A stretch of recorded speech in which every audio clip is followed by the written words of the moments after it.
تاریخ میں جب بھی غداری کی بات آتی ہے تو دو نام میر جعفر اور میر صادق ضرور یاد کیا جاتا ہے۔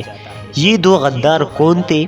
انہوں نے کس سے غداری کی اور کیا غداری کی، اور پھر ان کا انجام کیا ہوا؟ اس ویڈیو میں ہم اس کا پورا ذکر کریں گے، لہٰذا اس ویڈیو کو پورا دیکھیے۔ شکریہ۔ پہلے نمبر پر بات کرتے ہیں میر جعفر کی۔ میر جعفر کا پورا نام سید میر جعفر علی خان بہادر تھا، جس نے مغلیہ سلطنت کے دور میں 1757 میں بنگال کے نواب سراج الدولہ سے غداری کی۔ میر جعفر نے ایسٹ انڈیا کمپنی کی انگریز کمانڈر، جس کا نام رابرٹ کلائیو تھا، اس کے ساتھ ساز باز کر کے 30 جون 1757 کو ہونے والی جنگ پلاسی میں نواب سراج الدولہ کو شکست دلوائی۔ اس کی وجہ یہ تھی کہ نواب سراج الدولہ میر جعفر پر بہت زیادہ اعتماد کرتا تھا، اس لیے اس نے میر جعفر کو فوج کا سپہ سالار بنایا تھا۔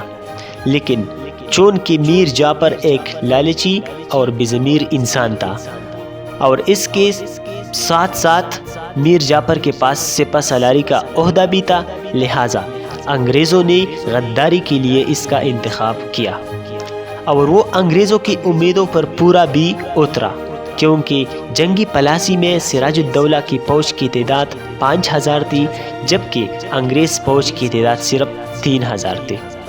اس لیے بغیر کسی اندرونی غدار کی یہ جنگ انگریزوں کے لیے جیتنا ناممکن تھا، لہٰذا غدار سپہ سالار میر جعفر عین جنگ شروع ہونے سے قبل اکثریت فوج کو میدان جنگ کی بجائے دوسری طرف لے گیا، اور یوں سراج الدولہ فوج کا انتظار کرتے کرتے رہ گیا، اور اس کی تھوڑی سی فوج پر انگریزوں نے حملہ کر دیا۔ سراج الدولہ کی تھوڑی سی فوج ماری گئی، اور وہ خود میدان جنگ چھوڑ کر بھاگ گیا، لیکن میر جعفر کی بیٹے میر میرا نے اس کا تعاقب کیا اور سراج الدولہ کو شہید کر دیا، اور یوں انگریزوں نے غدار میر جعفر کو بنگال کا حکمران بنا لیا، مگر وہ اس کی بے وفائی اور نااہلی کی وجہ سے میر جعفر پر اعتماد نہیں کرتے تھے۔ انگریز بھی اس پر اعتماد نہیں کرتے تھے، یہ اتنا نااہل انسان تھا، لہٰذا انہوں نے صرف 3 سال بعد ہی 1760 میں میر جعفر کو جیل میں ڈالا، اور پھر مزید 3 سال بعد جب وہ جیل سے نکال کر باہر آیا تو دوبارہ بنگال کا علامتی سربراہ بنا دیا گیا، لیکن اس وقت میر جعفر کی صحت بہت خراب تھی، جس کی وجہ سے وہ مر گیا، اور آخر کار وہ 1765 میں مر ہی گیا، اور اس غدار کا نام و نشان مٹ گیا، اور اپنے آنے والی نسلوں کے لیے غداری کا ایک سیاہ داغ چھوڑ کر چلا گیا۔ اب بات کرتے ہیں دوسری غدار میر صادق کے۔ میر جعفر کے مرنے کے بعد یعنی 33 سال بعد 1798 میں ٹیپو سلطان سے ایک غدار نے غداری کیا، جس کا نام میر صادق تھا۔ انگریزوں نے چونکہ پہلی ہی میر جعفر کی غداری کی وجہ سے سراج الدولہ کو شکست دے چکے تھے، اس لیے وہ اب بھی ٹیپو سلطان سے لڑنے کے لیے غدار کی تلاش میں تھے، کیونکہ وہ اس کے ساتھ جنگ تو نہیں کر سکتے تھے، لہٰذا اس بار انہوں نے ٹیپو سلطان کے وزیر میر صادق کا انتخاب کیا۔ میر صادق نے بھی میر جعفر کی طرح انگریزوں سے ساز باز کیا، اور ان کو سرنگا پٹنہ قلعہ، یہ ایک قلعہ کا نام ہے، سرنگا پٹنہ کا قلعہ، اس کی خفیہ معلومات انگریزوں کو دی۔ اس کے علاوہ میر صادق نے انگریزوں کو جنگ کے لیے مناسب وقت بھی بتایا۔ میر صادق اپنے منصوبوں کے مطابق سپاہیوں کو تنخواہ دینے کے بجائے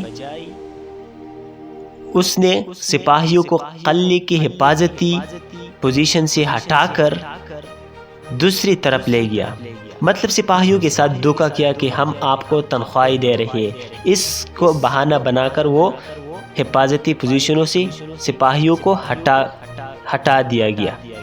اور جاتے جاتے قلعے کا دروازہ بھی باہر سے بند کر دیا تاکہ ٹیپو سلطان قلعہ سے باہر کہیں نہ جا سکے۔ انگریزوں نے توپوں سے حملہ کر کے قلعہ کی دیوار توڑ دی اور اندر داخل ہوئی، اور یوں شیر میسور ٹیپو سلطان شیروں کی طرح لڑتے لڑتے شہید ہو گیا۔ دوسری طرف غدار میر صادق کی غداری کا نام بھی ظاہر ہو چکا تھا، لہٰذا وہ انہیں سپاہیوں نے ہی مارا جنہیں وہ تنخواہ کے بہانے لے گیا تھا، لیکن کچھ مورخین کا خیال ہے کہ اس کو خود انگریزوں نے مارا تھا۔ بہرحال جس نے بھی مارا تھا، لیکن یہ غدار اپنے آنے والی نسلوں کے لیے ایک سیاہ داغ چھوڑ کر چلا گیا۔ اب آپ سے ایک چھوٹے سے سوال کرتے ہیں کہ کیا پاکستان میں بھی میر جعفر اور میر صادق جیسی غدار آج کل موجود ہے؟ اگر موجود ہے آپ کے خیال میں تو اپنے رائے کھل کر ہمارے ساتھ شیئر کریں۔ شکریہ، اور ہمارے اس چینل کو اس طرح کی مزید ویڈیو کے لیے بھی سبسکرائب کریں۔ شکریہ۔